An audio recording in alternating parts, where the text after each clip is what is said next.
over to Martin. Thank you. Wait for my slides to come up. So I just wanted a bit of scene setting really and talk about what really excites me about this project.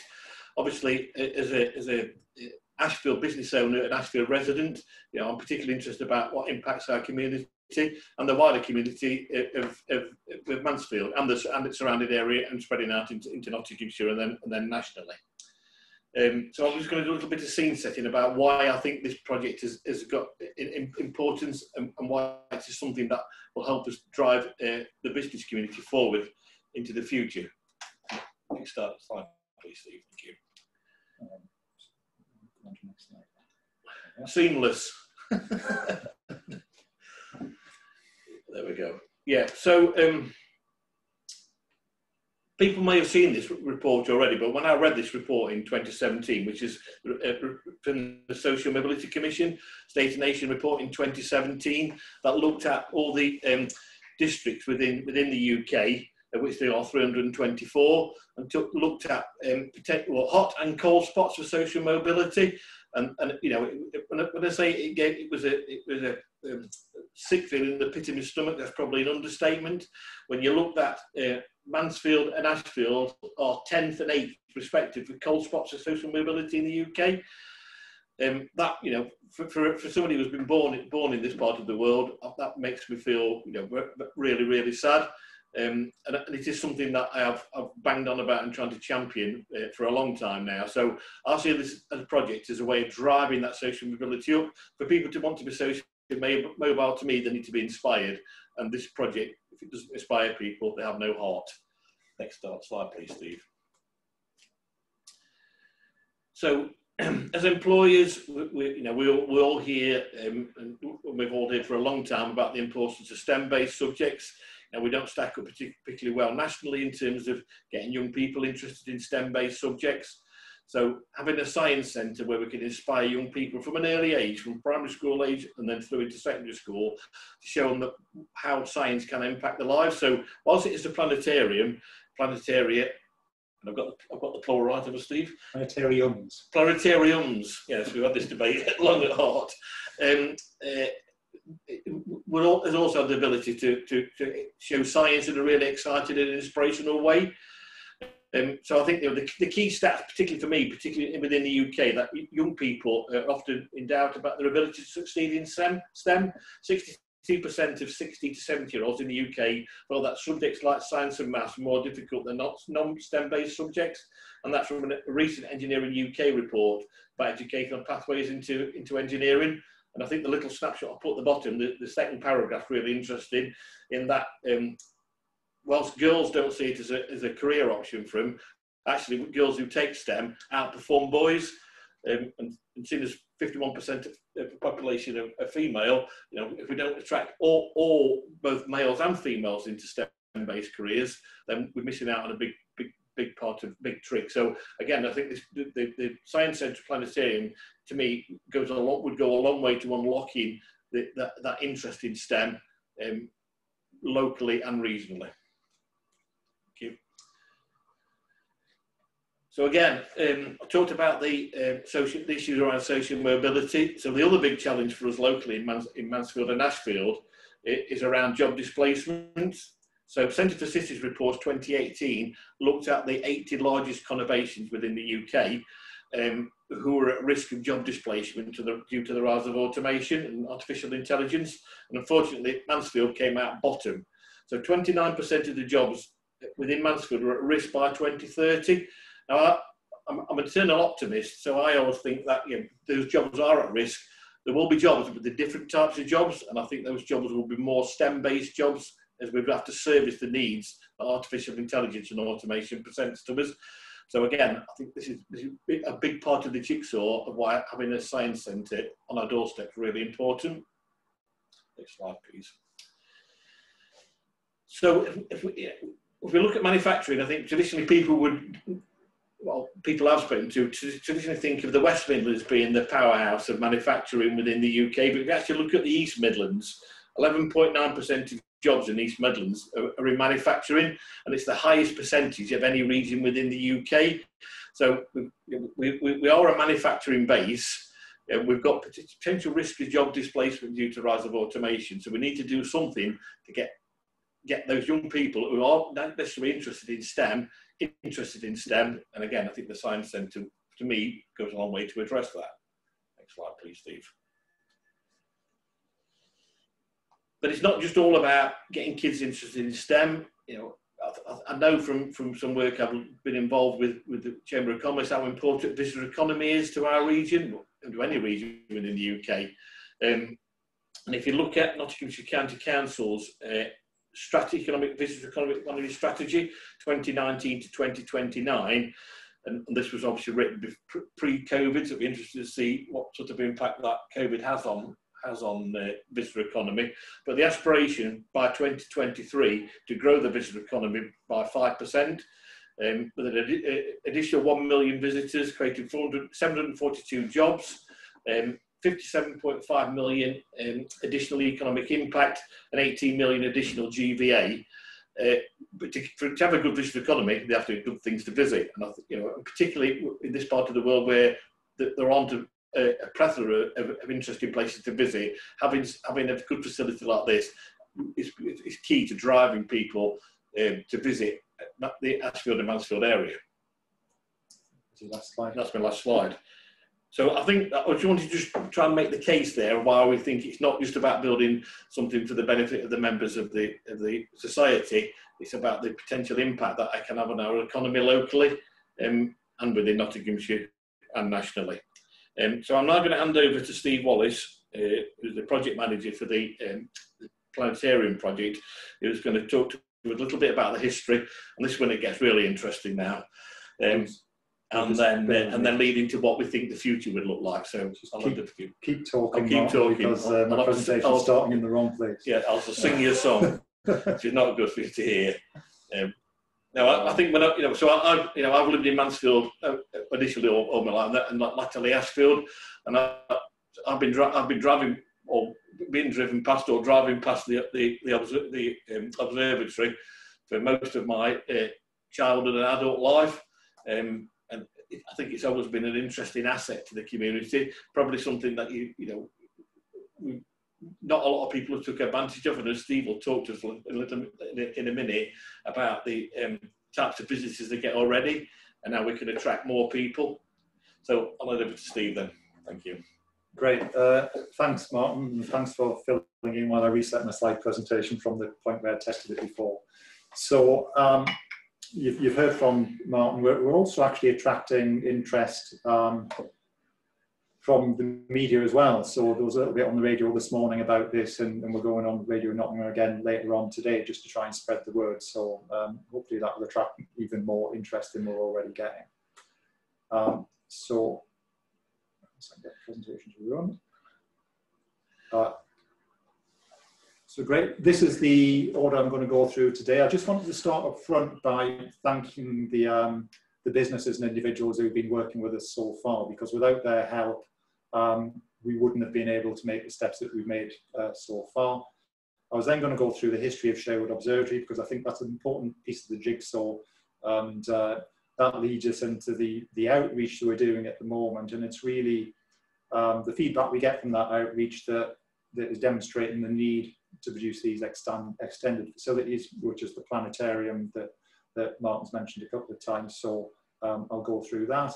And then, as Martin's mentioned, what this is really about is a call to action, both in terms of actual money, because we need money to do this, and in terms of just general support to spread the word and get even more people interested in it. So that's roughly what I'm going to go through. So I wanted to start just by mentioning our supporters. Unfortunately, I haven't got time, because we've got so many, to go through each of them one at a time and say what they've done. But the one on the left is the businesses and Nottingham University, you can see, who have been helping us, all on a pro bono basis, I would add. So thank you to those. The ones on the right are where we've had direct financial input to do things like the feasibility study, so the Heritage Lottery Fund, Ashfield District Council, and the Architectural Heritage Fund. I did just want to say a couple of thanks to two of our supporters in particular, just because it's more relevant to the presentation I'm giving at this moment. So first of all, Block Digital, because all of the images of the new facility you'll be seeing as I go through the presentation were created by Block. And as Martin was saying, if that doesn't get you excited when you see those images and you see the animation at the end, then quite frankly, nothing will. The genesis of the design of what I'm going to show came from some work that we did with Nottingham University last year, where they paid for two architect student interns to work with us, and it's their designs that Block have turned into the images and the animations that you'll see. But as I say, everyone else who's on that page has played an important part in getting to where we are now. We also established a project board to bring the skills to bear that we need on this. Martin chairs, as he's mentioned. You can see there we've got representation from education, business in the form of Paul Humphreys from D2N2, Colin, who's being our technical host today, who's the Planetarium manager at Think Tank in Birmingham, and Caroline Taylor, who's been doing some sterling work as a fundraiser for us to help us raise the money we need to do the design work and to do the capital build when we get that far. So hopefully some of the people on the call and some of the people who will tell about this call will be equally interested and equally inspired, and they can lend their weight to help us move on to the next steps, which I'll come on to. So just starting with the history of the observatory, it was started by Mansfield and Sutton Astronomical Society, who are having their 50th anniversary this year. Unlike a lot of people who form an astronomy society, they didn't just want to limit their ambition to buying small telescopes and standing in a field. They wanted to actually build a physical observatory. So they bought the land that the observatory is now on, and started building it in 1972. It was all voluntary effort, as it remains to this day, and it took them until about 1986 when they were ready for the observatory to be physically opened. And before recycling and circular economy was a thing, because they didn't have any money, necessity was the mother of invention, and they built the entire observatory out of recycled materials. That includes making the telescope themselves, and you can see in the bottom right there an image of them polishing the mirror that goes into the telescope, and you can see them there on that small hexagon in the middle, making the roof of the observatory dome without any due regard for health and safety, as was the way in the 1970s, I think. And this is the observatory today. So that image on the bottom left you can see is our main telescope, so that's our pride and joy. It's a 24-inch reflecting Newtonian telescope. For a long while, that was the biggest telescope in the UK that members of the public could just sign up and go and visit and get to look through. And it still is either equal biggest or nearly the biggest telescope that people can go and do that. And when we get visitors, you know, that's one of the things that makes them go, wow. And as we extend the site to what I'm going to come on to, then we want the new planetarium to have that wow factor as well. And unlike the telescope, the planetarium will be unaffected by the bad weather that we often get around here, because you can make the clouds go away on the planetarium screen. And I think it signifies the hard work that the then members put in, because the Astronomer Royal came up and opened the observatory in 1986. What we're really about to this day is outreach, and this chart just shows the outreach. I've chosen 2018-2019 financial year because the last financial year that we've just came through was quite badly affected by the coronavirus outbreak, so that wasn't really representative of the numbers we typically get. So the green bit of the donut on the left is our total visitor numbers in 2018-2019, and then the right-hand half shows how those numbers are broken down. So we're really popular with the Cubs, Scouts, Brownies, Girl Guides, and we help them get their astronomy badges. So more than half of our visitors are kids, which speaks to the point that Martin was raising about getting people inspired to do STEM. Increasingly, we're getting school visits, and we also go out to schools. And then we have open events where people can just turn up on the evening and look through the telescope, get interesting talks. And on a clear night, we can get between 200 and 300 people turning up. And we've been a victim of our own success, because the only complaint we ever get is that we couldn't get in because it was too full. And these new facilities will go a long way to addressing that. We also go off-site and do outreach. So this image here is just an example of an exhibition we put on at Mansfield Museum last year over the summer to celebrate the 50th anniversary of the moon landings. As you can see there, it is possible to fake landing on the moon. So if NASA would like to get in touch about their moon landings in 2025, they know where to come. I don't actually believe the first ones were fake, by the way, just in case anyone thinks I'm being serious.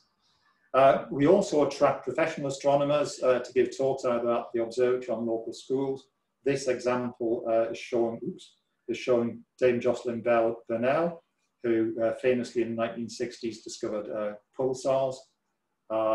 And so she came along and talked to some school sixth formers and GCSE students on our behalf.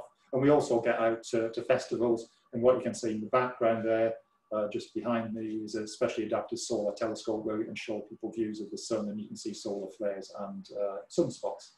And I have no idea what it is I'm trying to explain with my hands like that. It must be something to do with astronomy. We've also gone even further in outreach.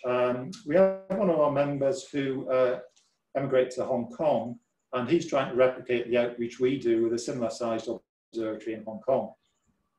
We've also become part of a project with the James Webb Space Telescope. So that's the successor to Hubble, and it's a lot bigger than Hubble. That's an image of the mirrors on the top image there. And we've been asked to help with the professional team to do some of the public outreach to demonstrate the benefits of that telescope and the science it's going to be doing. So I think that's a good tick in the box for the sorts of things we can do. And going back to the STEM agenda, you know, we're going to be given some materials by the professional team that we can use in demonstrations and try and get that element of excitement and connection to the professional astronomers and professional space scientists. A lot of the research actually says that the thing that inspires people, going into a planetarium is fantastic and you get the wow factor, but what actually inspires people is talking to people who are themselves inspired by this stuff and talk passionately about it. So that's one of the benefits we can bring. So on to the expansion plans. This area that you can see in orange there was some land that we bought a few years ago. And on top of that land, you can see there a derelict building. And you can just about see some dieback in a circle around that building. And any archaeologist will tell you when you see vegetation dieback, it's a sign that there's something going on under the surface. And indeed there is there. So if you go down through that hole in the building, in the middle of that circle, this is where you end up. And where we are now is inside a Victorian water reservoir that was built in the 1880s as temporary water storage for the local community. So water would be pumped into that, it would be stored there, and then it would be pumped out and fed back down the hill again to the community. This will just give you a bit of an idea of scale.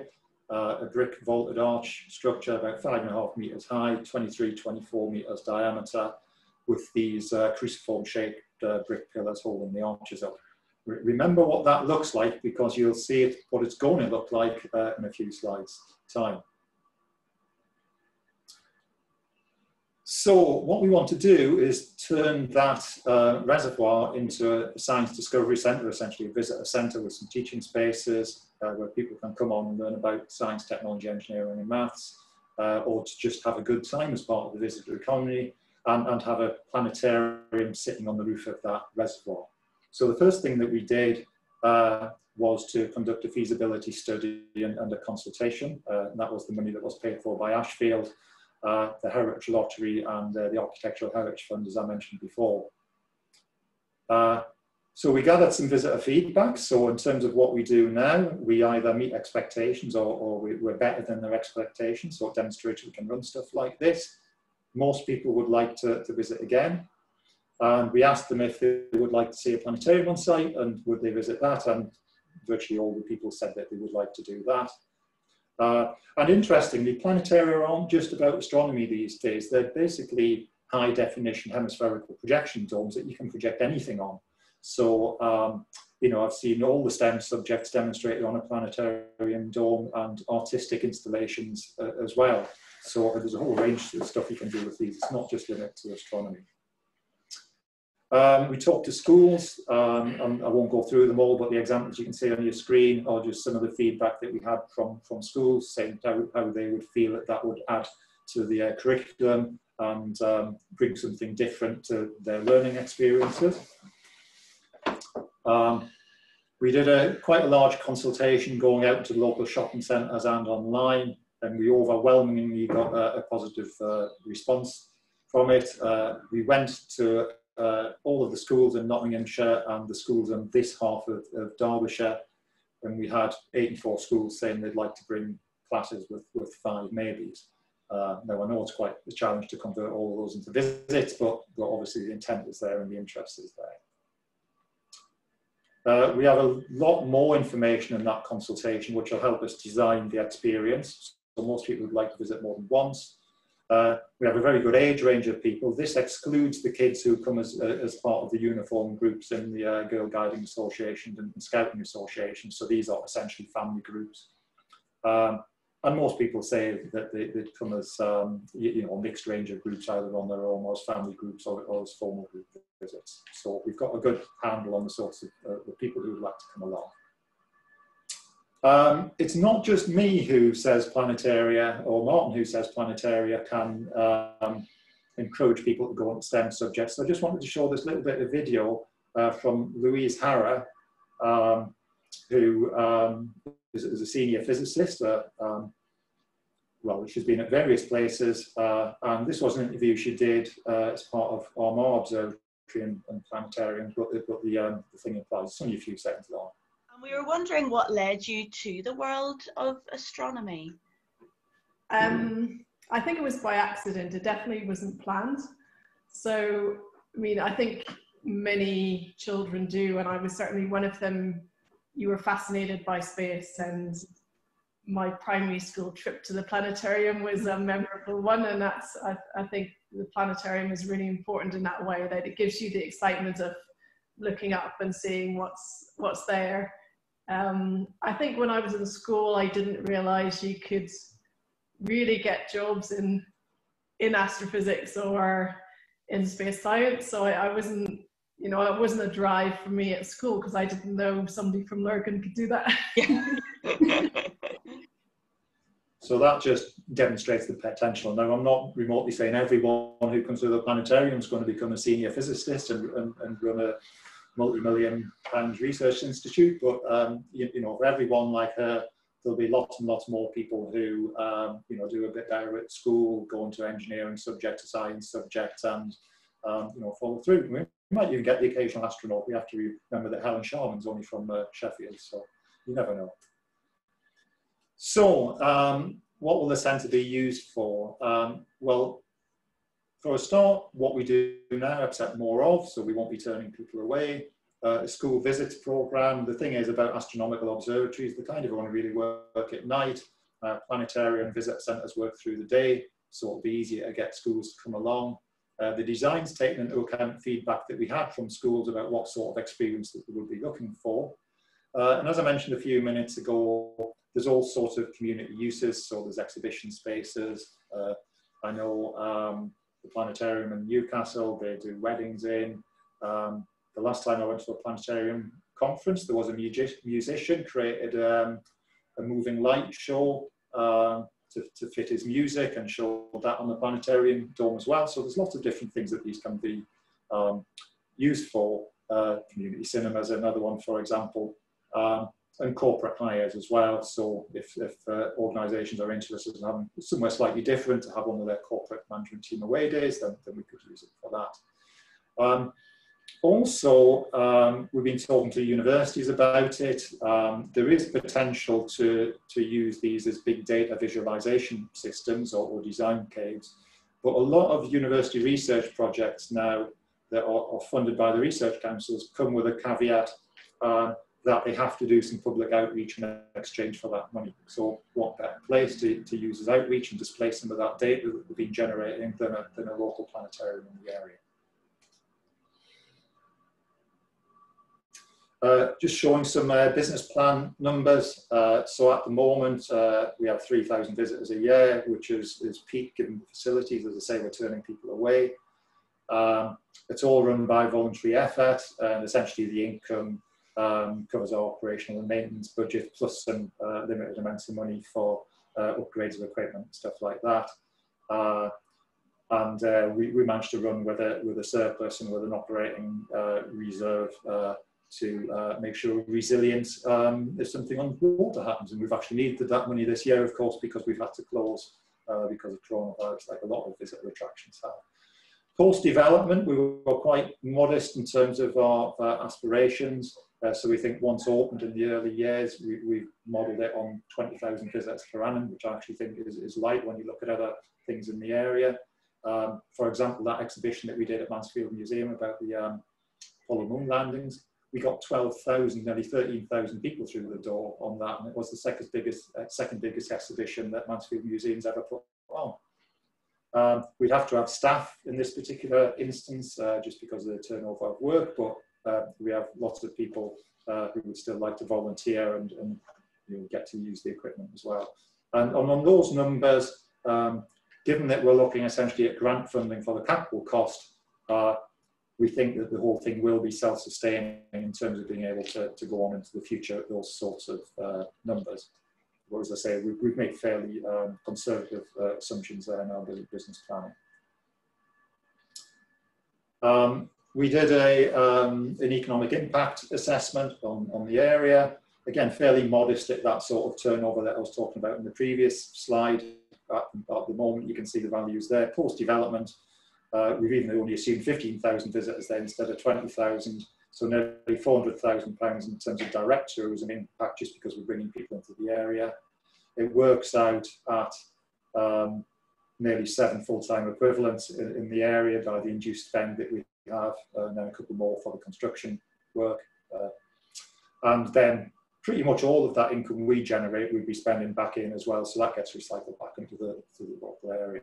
So I think, if you are buying this as a commercial proposition, those numbers probably wouldn't make too much sense, but it's the wider impacts that are the most important one. We've demonstrated it will sustain itself financially, but what this is really about is inspiring people, encouraging children and adults alike, I guess, to have more of an interest in STEM, take up STEM subjects, and also the visitor attraction itself, just getting people interested in science and technology and how the world works. When you think of some of the difficulties that have been recently in communicating coronavirus data, we really do need people who can understand these numbers and these data and present them in a convincing way.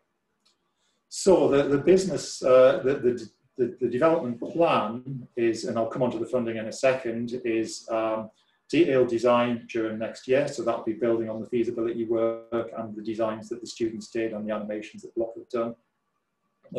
Secure the capital funding and tender the construction contracts and things like that during the first half of 2022.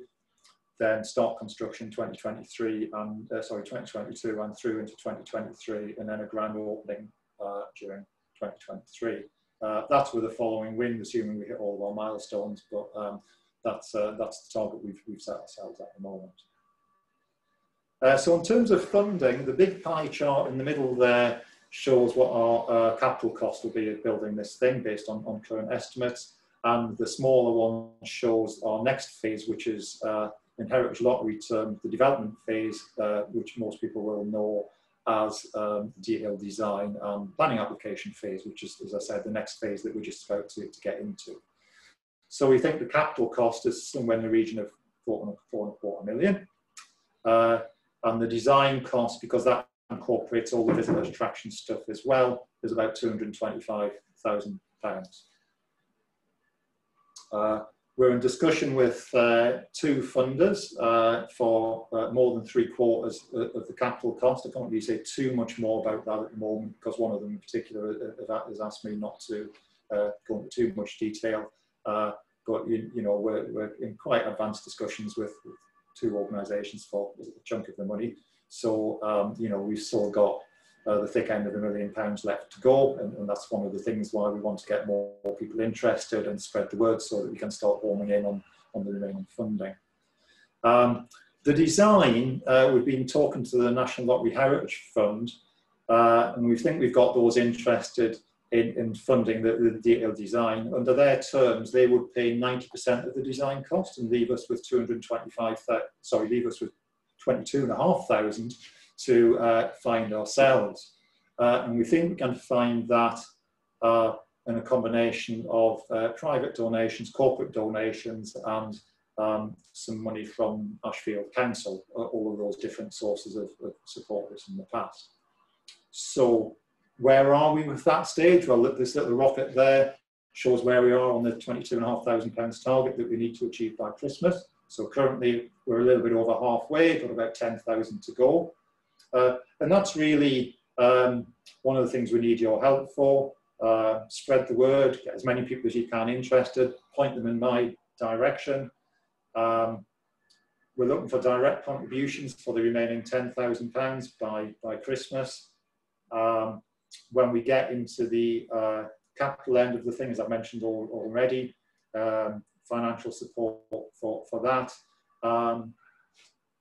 Or pro bono support actually for you know, some of the elements of the project that are involved both in the design phase and in the capital cost phase, because that's as good as money really if we can get people helping us out on those. And for the design phase, our plan is to issue tenders during November, so that we can select our suppliers, and we'll have that financial information ready to go to the Heritage Lottery when they reopen next year, to secure that 90% of the design cost that we're talking to them about. If you want any more information on that, then contact me directly. My email address is at the bottom there. Or if you just want to give us some money, then that web link there is will take you to the site that we're using to collect donations. What I want to do now is just finish the presentation on an animation. So what this shows you is what the new facilities will look like, and you'll recognise the inside of the reservoir when I show that. So I'll just let that run now. It's only a minute or so long.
So there we are. So that's our ambition. That's some of the justification we have for building it.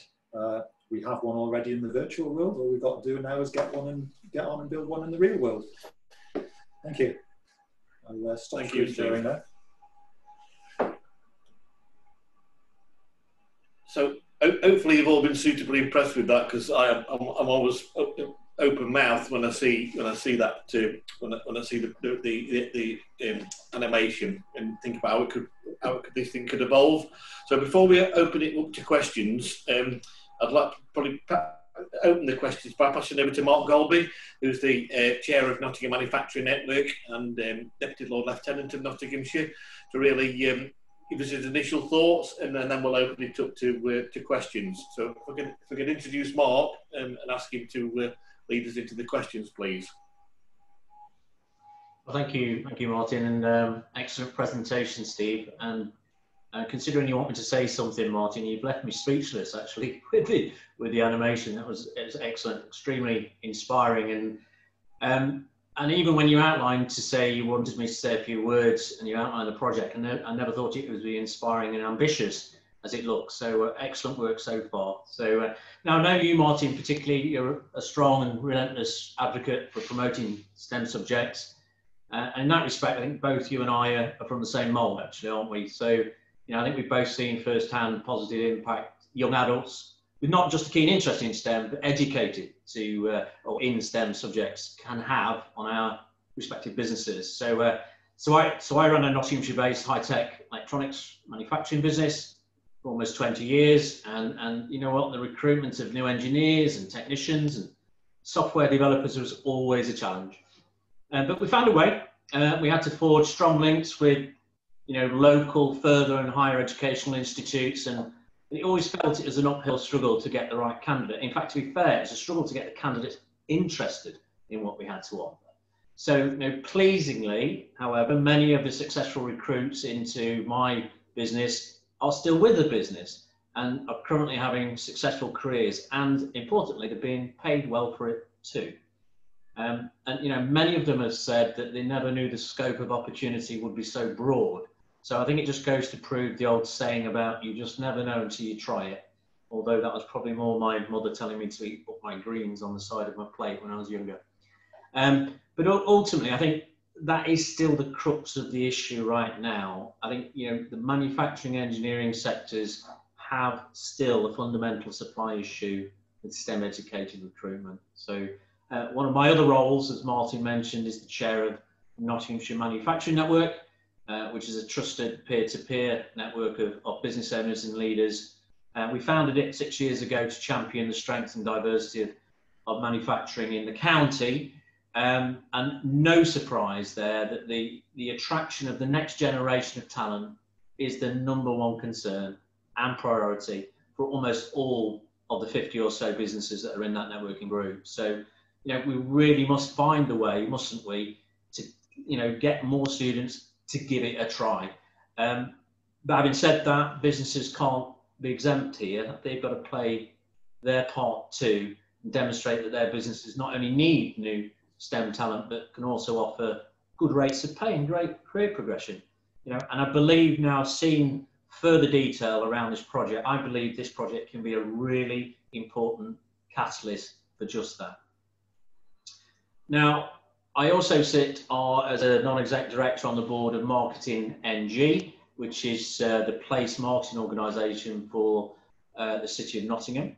And I don't need to tell you that Nottingham City is having to look really at how the city needs to be rethought and repurposed. You know, it needs to be revisioned as a visitor attraction because, quite frankly, the lockdown has turned our cities and town centres into ghost towns.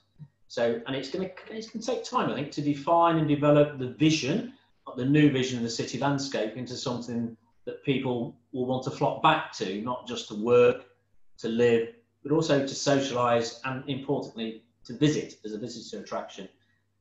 Now, the reason I'm saying that about the city is that I believe Nottinghamshire as a whole has had a really strong and popular tourist market for some time. It's an extremely popular destination.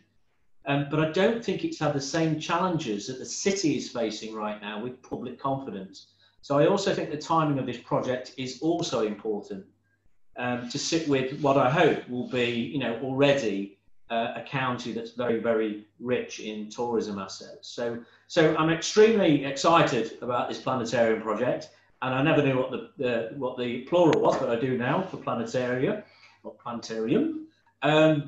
And I believe, you know, on one hand, it's going to attract interest from young and old alike and create inspiring ambition for the STEM talent of tomorrow, which is much needed. And on the other hand, it will be another quality tourist venue for the county. So they're my initial thoughts, and I'm really excited about what you've created so far, gents, and I'm hoping we can continue that interest onwards to the next goal.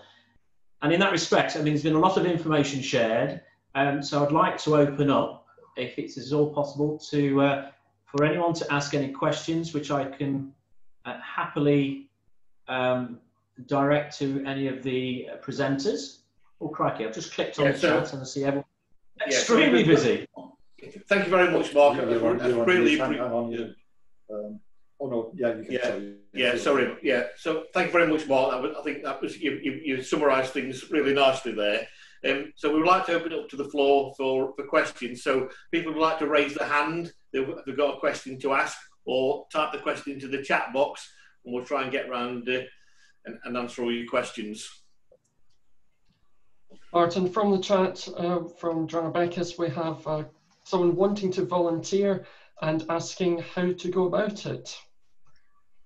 Okay, well that sounds like one for me. I guess the simple answer is just to contact me in the first instance, and I can feed you through to the right people. We have different people who organise events and you know, engagement with schools and things like that. But if you get to me in the first instance, then I can take it from there. Thank you. Are you summarising the questions in the chat box then, Colin? Is there any other questions? We've had not so many questions. We've had lots of very interesting people, very nice comments. Again, with another question, have we thought about a person share, a tiny slice of ownership to create income, a little like crowdfunding, but it could give that person, for example, unlimited access, like acknowledgement on a large plaque as a contributor to the project, but no actual shares in income. Another idea for fundraising. Yeah, the short answer is no, but that will be something we can look into. Certainly, I would say as well, extending that to businesses that are helping us. I listed those businesses at the beginning. There is our intention to put a thank you wall up somewhere on the development to all of our supporters. We've got any hands raised? We've got a physical hand raised by Lee Marshall. I don't know if I have the ability to unmute. I think I have. Yeah. You didn't say hands.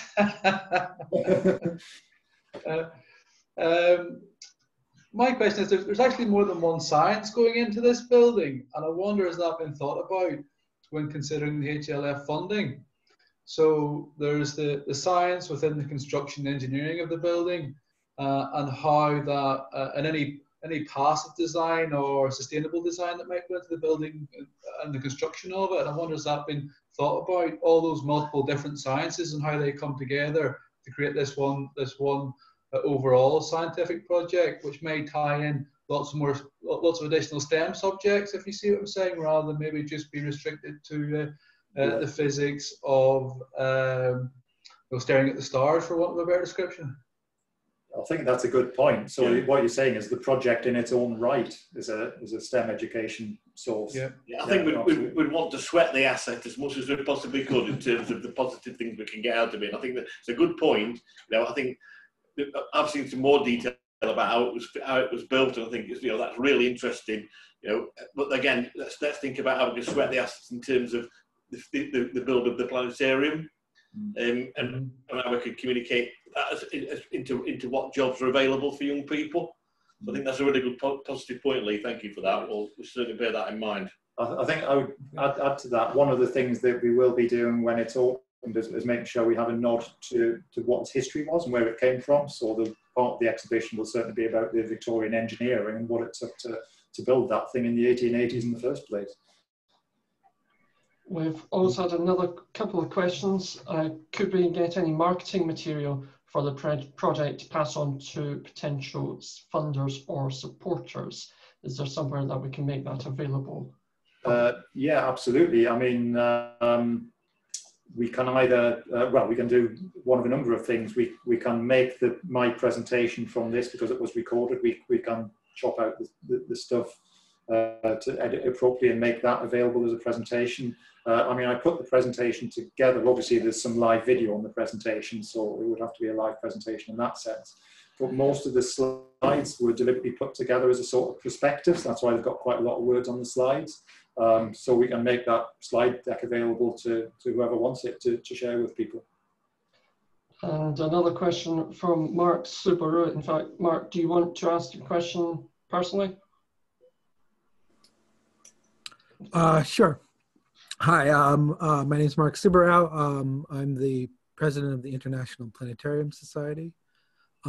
This was incredibly exciting, and watching that video, and I was really impressed with both the quality of the research you've done into like who's going to come to visit and what the site is and the future. So it seems to me that this has all the earmarks of a successful project, and particularly in my question in the chat was just around that, is that 20,000 attendance seems very low for this kind of facility. So you suggested as much, Steve, in your presentation, but you know, I was just wondering if you had, I don't know, what do you think you could really get? Yeah, we deliberately put a low number in to prove that it would work and prove to ourselves that it would be a sustainable option, even at very modest numbers.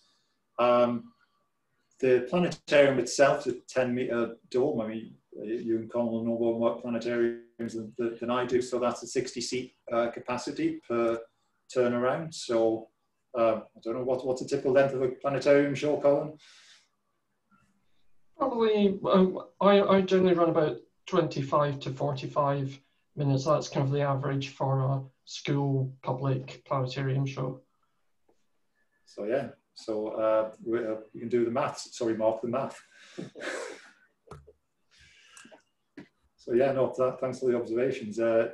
Yeah, it's really difficult to know where to pitch the actual number of visitors, because we don't want to overstate it and then underdeliver. One of the projects that I'm actually kicking off on Thursday is a project with Nottinghamshire University. So they have an MSc course on public communication of science, and that module, the project that they're going to be running this year is around the visitors to the observatory and planetarium. So that will build on that public consultation that we did. So the plan is for them to go and set up in a local shopping area and do some demonstrations and get more visitor feedback and get more data on you know, who wants to come to it and what they would expect when they get there. And what types of visit they would like and all that sort of stuff. So, you know, by the time we get through the next design stage and working up the visitor attraction experience itself, as well as just the physical building, we'll have a lot more data on visitor numbers and demographics and travel distance and all that sort of stuff. Yeah, wonderful. I just, since you mentioned the physicist who was inspired by her visit to a planetarium, I just thought I'd point it out because, you know, yesterday, the Nobel Prize in Physics was awarded, and Andrea Ghez, who was one of the awardees, I know as a child came to my planetarium, the Adler Planetarium in Chicago. So I'm very proud of that, and I just wanted to point that out. But if you work in this field, you hear these stories constantly, right? So many astronauts, professional scientists, engineers who talk about being inspired. And there is something definitely about the immersive nature of the planetarium that we're learning causes people to remember things better. Information that's presented in a planetarium is retained longer than the same information that's on a blackboard. Thank you. So do we have any other questions? We've had a couple, one asking once we get all the funding with the benefit of everyone here, just thought I'd slip that one in, asking if we could do a time lapse of the build so that we could showcase it. Other people really looking forward to developments and knowing their children will enjoy it, and offer of help working with NTU, and if there's anything if they can do from Jeremy Hague. But we've also, another question from Gary Jordan, have VWNC, NTU, Severn Trent Water and companies like Linney Group been pitched to all STEM associated, and how are we promoting to the wider business group of the area? We're not, because this is the first time we've presented it. So yeah, they are on our radar. we will be talking to people like that. Yeah, I think just to reiterate what Steve said, after this presentation this afternoon, we will send out the slides to everybody. We've got everybody's contact details. We'll send those, any links to it, Steve's email address, and to the Just Giving page, or to the, it's not Just Giving, but the fundraising page. Yeah. We'll present that as well. But you know, this is just the start of the process. There is an ask, and that I suppose that ask is, you know, we'd like people present to help us to promote that within their networks. You know, there's a really big ask if people do feel generous enough to make a donation to help us get across that line for that, however small it is, for that remaining £10,000 for the phase 1 funding. We would greatly appreciate that. And also, we're on, you know, anybody who thinks they can provide any pro bono support for us in any way, we'd love to hear from you. Absolutely. And Fardar, do you have a question? I did. Sorry, I would have raised my hand digitally, but I can't find the button. Can I congratulate Steve and Martin on the progress? It's been a few months since I've kind of dropped in to get to see what's going on. It's an amazing 3D update of the design. So congratulations to you all, and for maintaining the progress on this, considering the current climate.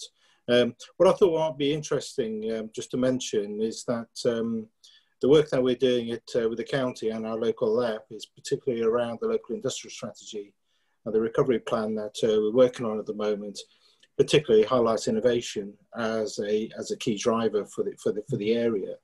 And the presentation that Martin did at the beginning around engineering and innovation, artificial intelligence, and mobility as well is very much topical at the moment. And I think the observatory and its wider context and its technological context and usage fits very well into the sentiment and the future of how the local economy is looking to grow. And with that in mind, I think you know, we're doing all of this stuff with the intention of seeing further investment into the area, particularly around these subject matters. So I think you've got the timing absolutely spot on. And it's not just the excitement of the actual project in itself and its uniqueness to this area, but it's also appropriate in terms of timing into the local economy. So I just want to congratulate you on that as well. With regard to offer of support, I'd be more than happy to do any form of distribution for within the local authority district on your initiative for raising capital around that. So feel free to put me onto your list. And I'll also have a route around, see if there's any wider funding that you might be available for you. Okay. Great. Thank you, Carter. Yeah, it's good to see you again. It's been a while. Yeah.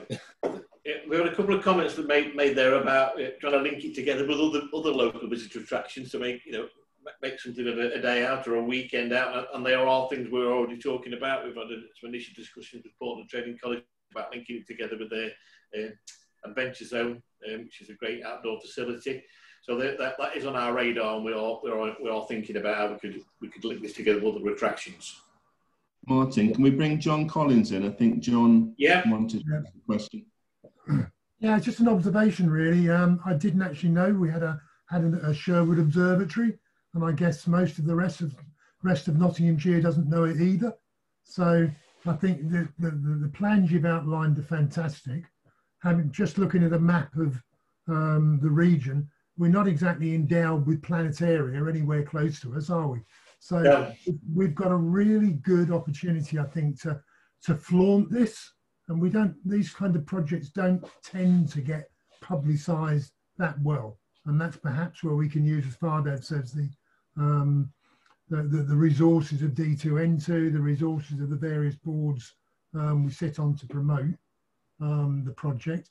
And also, I'm a member, I'm a trustee of the East Midlands Education Trust, and I would guess there's probably a few people here who are either governors or trustees with various schools. The school network is a real opportunity, obviously, for publicising this, and collaboration going forward. But that old phrase, if you've got it, flaunt it. So let's start flaunting it. It's a really inspirational project, and there aren't many of those around at the moment. Yeah, great. The reason why not many people have heard of Sherwood Observatory is because we were at capacity without having to publicise it, and we didn't want to be turning too many people away.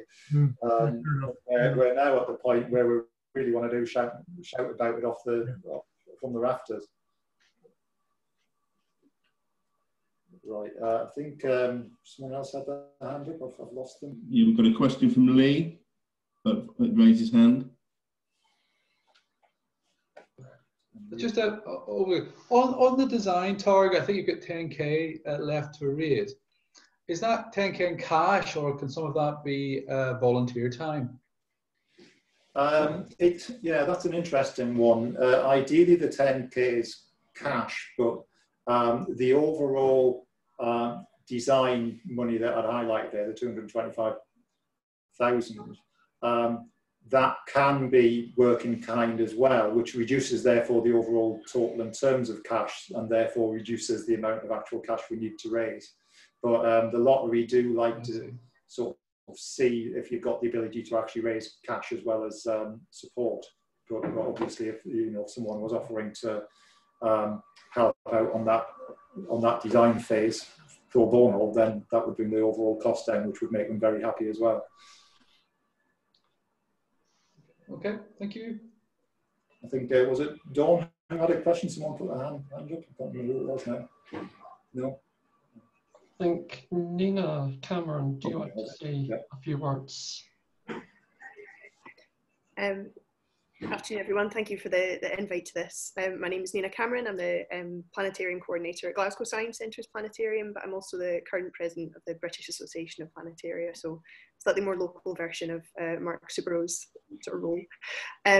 We've had a couple of phenomenal presentations at the last two BAP conferences from the team at the observatory. We are really excited as an organisation to kind of see this project come to fruition, and I'm just going to put it out there. I think it'd be a fabulous conference venue for the British Association of Planetaria. We'd be delighted to host a conference there at some point. And it was really to kind of reiterate what Mark was saying about these venues being valuable and important to the future, because they are so memorable. That's kind of what makes a planetarium special, is it's this immersive environment. And even before we've started the stargazing stuff, people walk into our dome and their first reaction is genuinely, wow, it's wonderful. And I think given where your planetarium is going to be in a sort of a bit of an engineering marvel, I think you've absolutely got this wonderful resource that's, as you say, I think it's going to have a national impact. It's not just going to be a phenomenal resource for the local area, which it is. I think it's going to be a wonderful national resource. So really excited to see this project come to fruition. Thank you. Thank you. Look forward to an update at the next conference, by which time we should be well into planning.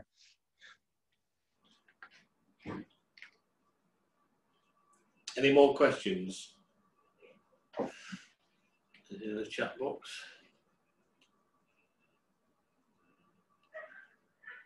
So just as a way of bringing things towards a close then, so just to reiterate, we will send out the email, Steve's email, and the link for the fundraising page, as well as the slides that you've seen this afternoon. Please feel free to share it far and wide. I think as we've reiterated, this is the start of the process for us, and we've been beavering away in the background up until this point, and this is really where we kick things off in earnest to bring this project to fruition. So I'd like to thank everybody for attending this afternoon.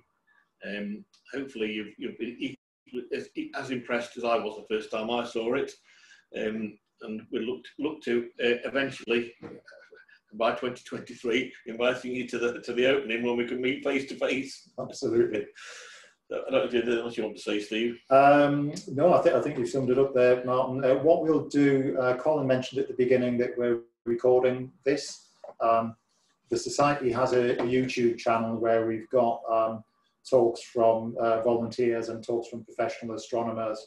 So what we'll do is we'll place this recording on that. So that will be another link that you can direct people to if they want to get an overall picture. So as a way of winding up, I mean, I've always wanted to say this, it's good night from me. It's good night from him. Thank you very much for attending. Thank you. Thank you.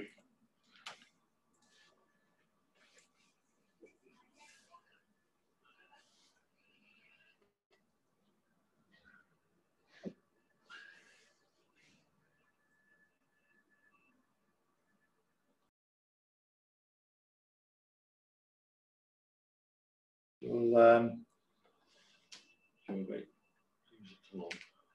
I think we're getting down to the team. So Steve, if you want to stay on as well, we'll have a quick catch up.